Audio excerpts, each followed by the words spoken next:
As fortes chuvas do fim do ano de 2021 ainda têm gerado bastante problemas no ano novo, neste 2022. Muito trabalho, afinal de contas, só no Vale do Mucuri, mais de 30 mil produtores ficaram com problemas, tiveram resquícios de uma forte chuva que atingiu principalmente Minas Gerais e a Bahia no mês de dezembro.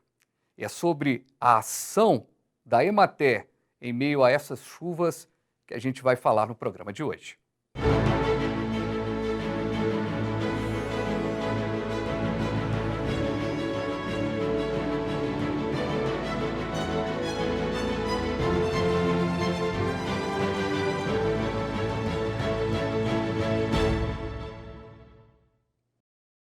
E a gente tem a honra de receber aqui no nosso programa o diretor-presidente da Emater Minas Gerais, Otávio Maia. Presidente, muito obrigado, viu, pela sua presença aqui com a gente, para a gente poder discutir esse tema tão complexo que é a chuva aí, tanto no Vale do Mucuri, no Vale do Jequitinhonha, no interior mineiro, sofrendo bastante, né? Com certeza. Eu que agradeço o convite, estamos sempre à disposição, sempre para levar informação, né, para o público, né, do Canal EV, do Agro B, estamos à disposição de você sempre. Legal. Otávio, para a gente começar, chuvas, a gente trouxe aqui já o meteorologista para falar e tudo mais, sempre são previstas. Elas estão ali, se tem uma ferramenta hoje que é possível, se tem algo que a gente prevê o futuro, é exatamente a questão da meteorologia. Mas essa chuva, ela de certa forma surpreendeu até muitos meteorologistas. Recentemente a gente conversava com o Ribran, ele falava que muitos meteorologistas não acreditavam nessa forte tempestade. Foi pego de surpresa muita gente com essa forte chuva no Vale do Jequitinhonha, no Vale do Mucuri? Foi, realmente a gente tem avançado muito, né, na ciência da meteorologia, da previsão climática, mas realmente essa concentração que nós tivemos no início, né, do mês de dezembro, ela surpreendeu a todos, pegou realmente todos de surpresa. Uma região que está castigada pela seca, né, comumente está, né, super noticiado, o pessoal já tem convivido bem com a seca, infelizmente agora sofrendo com o contrário, né, uma grande concentração de chuva num período muito curto que realmente levou muito estrago para a região. E nesse momento em que a gente pensa o depois, né? Estamos aqui pensando o depois. O que é possível fazer? Depois dessa perda toda, a gente teve tem um dado que é muito curioso até passar para você que está acompanhando, a produção de leite foi bastante atingida. Eu assustei até com o quanto que foi atingida a produção de leite. Como é que a gente faz agora para sacudir a poeira e dar a volta por cima, assim? Primeiro de todos é contar sempre com a resiliência e a força do produtor rural, né? Como eu disse, já acostumado a conviver com a seca, com a estiagem alta, né? Muito período de estiagem, e agora vai ter que se adaptar e superar essa crise que foi do excesso de concentração de precipitação, né? Do excesso de água que às vezes tanta falta faz durante a maior parte do ano.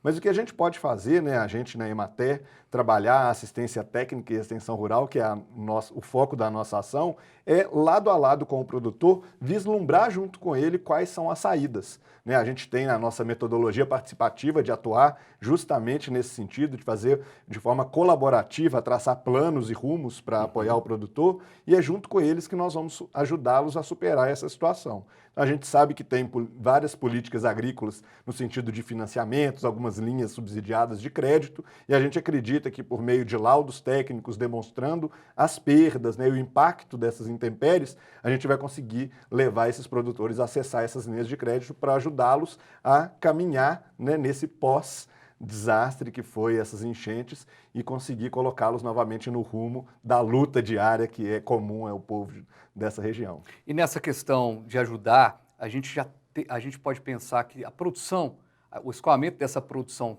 tudo isso perdido, a gente pode imaginar já que isso vai para o saldo dos produtores. É claro que a turma vai conseguir financiamento, claro que vai ter o apoio, mas que vai ser uma luta grande, principalmente para esses 30 mil produtores.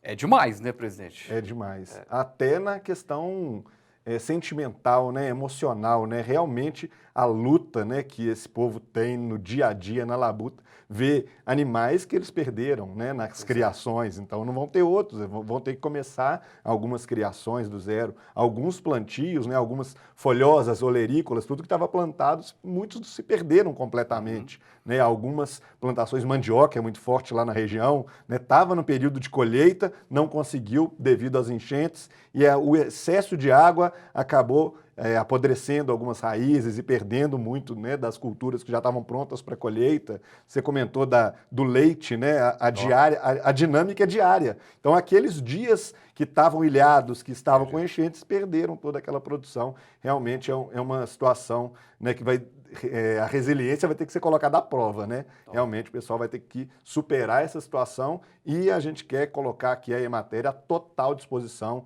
como sempre, né? A gente, infelizmente, teve outro fato esse ano, a questão das geadas no sul, Alto Paranaíba, afetou muito áreas de café, né? Também outras culturas, pastagens também diversas foram afetadas fortemente e a gente teve também todo esse trabalho de uma gestão de laudos gratuitos que a gente fez para o pessoal, né, que sofreu com a geada. Também será assim, já adianto aqui para o pessoal do Jequitinhonha com essas enchentes. A gente não pode, geralmente são laudos remunerados, cobrados, né, e a gente não pode nessa hora, já devido a tantos prejuízos, a gente não pode deixar de ajudá-los nesse momento. Mais então, um custo, né? Exatamente. Então a gente faz, assim como fez, né, lá no meio do ano com as geadas, a gente faz uma deliberação da Emater, faz esse movimento de laudos gratuitos e esse apoio lado a lado com o produtor sempre à disposição. Sempre que precisarem, procurem, né, o escritório local da Emater, no site, nas redes sociais, tem todos os nossos canais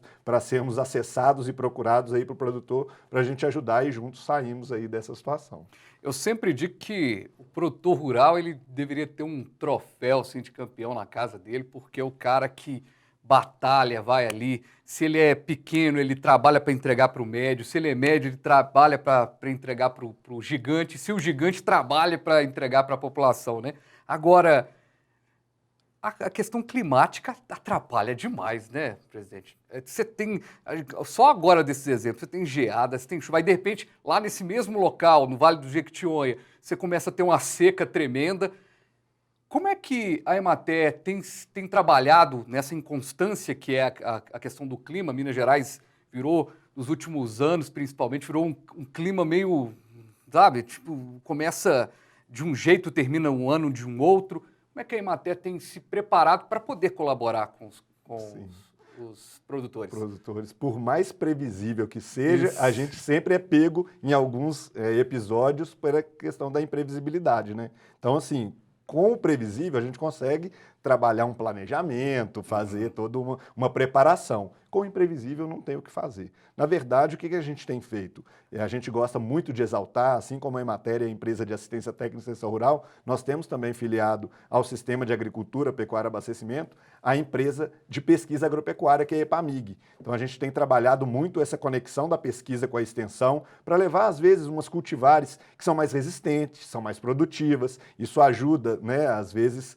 num período de seca, suportar melhor um período de seca, no período agora, como foi uma concentração grande de água, talvez conseguir passar melhor por essas crises, mas tudo fruto de um trabalho conjunto que a gente valoriza muito, essas parcerias. A própria EPAMIG, né, o IMA, o Instituto Mineiro de Agropecuária, com todo o trabalho de defesa, né, sanitária, animal, vegetal. Então a gente tem um sistema que atua em conjunto justamente para dar esse apoio ao produtor para superar essas dificuldades, que muitas delas acabam sendo realmente imprevisíveis, né? Então... Uma vez eu estava numa colheita de café e perguntei pro produtor assim, e aí, como é que é o plantar? E o café é bonito, né? Para quem não é produtor e só gosta, assim, que gosta da área como eu, você vê se a plantação do café, até aquela questão toda, aquela menos industrial que eu estava, né?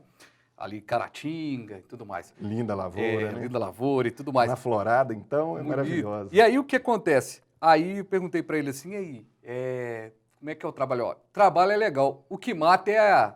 Ele falou um palavrão que eu não vou falar aqui. O que mata é a imprevisibilidade. Então, a imprevisibilidade é que é o problema aí de quem planta o café, mas também qualquer outra questão. Agora, com o clima cada vez mais difícil, tem setores que sofrem mais, presidente? Porque a gente tem alguns setores, como o algodão, por exemplo, que sofreu bastante, né, nos últimos anos por esse tempo.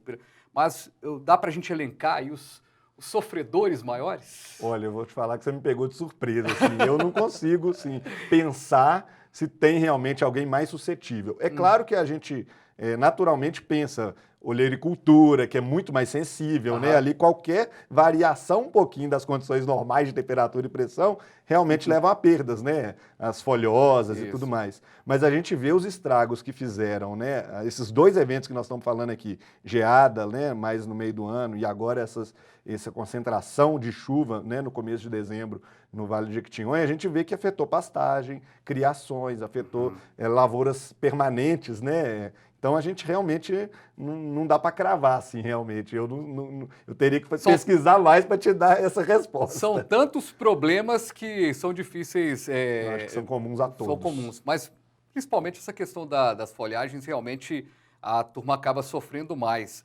Agora, tirando a questão do clima, que não tem como prever, tem a questão do transporte, que aí é um outro problema. Então a gente teve agora no Vale do Jequitinhonha, Vale do Mucuri, todas aquelas cidades ali, a turma com dificuldade de escoar o produto devido às estradas, com a chuva fechada. Teve cidade como Salto da Divisa que ficou completamente ilhada. A cidade você não saía. Salto da Divisa está próximo de Almenara, então você tem uma estrada que vai para Bahia. Você não conseguia ir para Bahia, nem para ir. Teve até um time de futebol de salão que estava disputando um campeonato, não conseguiu chegar em Governador Valadares para disputar o torneio. É mais um problema também, né? A gente está falando aqui da situação do produto, mas também tem um transporte que a chuva ou a forte geada também dá, né? Exatamente. A gente fala muito na nossa atuação que a gente tem um olhar muito preocupado em ajudar o produtor porteira para dentro, né? Os processos produtivos, combate a pragas, isso o produtor tem aprendido muito, inclusive, já dá aulas, né, nesse sentido, e a gente tem o trabalho porteira para fora também. Melhorar a parte da gestão da propriedade, melhorar a questão da comercialização e o escoamento da produção realmente é um gargalo que aí supera os limites dos produtores, né? Mas essa questão de infraestrutura é um problema de política pública, né? É um problema o governo resolver. A gente tem muita estrada vicinal que às vezes com uma chuvinha pequena fica difícil de passar. Né, estradas de terra, né, pelo interior afora. Então a gente precisa muito também do governo olhar para essa questão de infraestrutura. A gente vê, né, hoje a gente pertence ao governo e a gente vê a gestão do governador Romeu Zema falando que a gente agora está conseguindo atacar, né, a área de infraestrutura, porque o começo do governo atuou muito na educação, na saúde, na segurança, e agora ele está conseguindo melhoria de estradas, pavimentações, e que vai ajudar muito nessa questão do escoamento de produção, e a gente aposta muito nisso.